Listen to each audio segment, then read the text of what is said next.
Недостигът свива крилете, изобилието ги разгръща. Днес избери посоката си и вярвай в лекотата. 10 000 лева за деня днес отново изхарчи, но този път за спорт или страст си избери.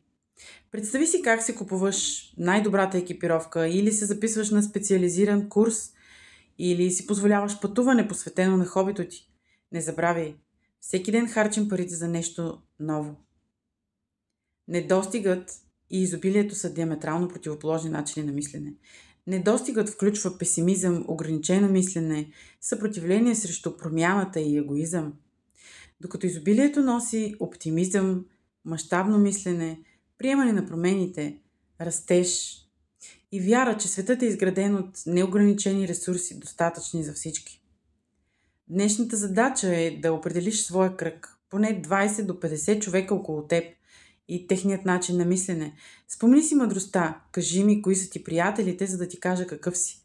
Помисли и хората около теб мислят ли в недостиг или в изобилие. Подкрепят ли те по пътя ти или те спират? Напиши в коментар "Аз вярвам и го правя с лекота" и така заяви своя избор за изобилие.